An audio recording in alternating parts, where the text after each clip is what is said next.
welcome to the video going over question 17. So question 17 was actually about the lab. So it was the same as the calculations in the lab, and that lab I'm going to grade, I think, Thursday before class. So you can also look at that. But again, here we're asked to calculate the delta H of a reaction. And this reaction is occurring inside a styrofoam cup. So inside the styrofoam cup, there is some HCl, and we're putting in an iron, and a reaction is occurring, which is here. So the first thing you have to calculate is the heat gain by the stuff in the styrofoam cup. And whenever we're calculating the heat gain, we have to equals Q equals MC change in T. Okay, but this is the error that some people made. Because the reaction is occurring in the cup, you have to include both the mass of the HCl and the mass of the iron. And because we assume that the density of this is 1 gram per milliliter, if we have 40 milliliters, that means we have 40 grams. So the mass is 40 grams plus the grams of iron, which is 0.5. We have to assume our specific heat is 4.18. That's what we assumed in the lab. And our change in temperature is here. We have to subtract those two numbers. And then when we do that subtraction, we get 10.5.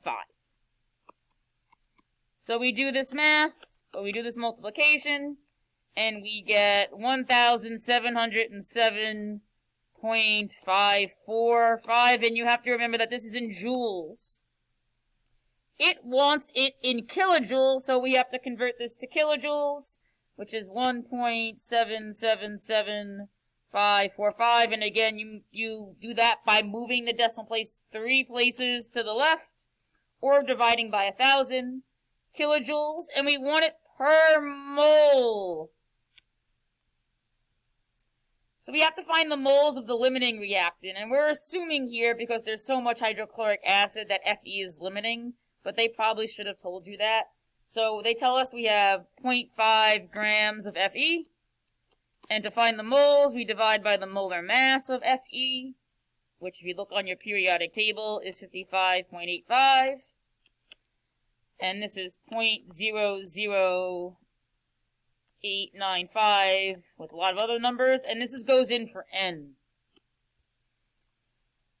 And then when you do this math, you end up getting 1.9855-ish. Now, you have to think about, you're calculating delta H, so the sign of delta H matters.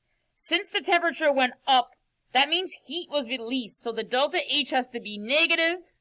And we have to sig fig it, so delta H equals negative, and I believe with the sig figs, if we look, the temperature has 3 sig figs, so does the mass and the volume.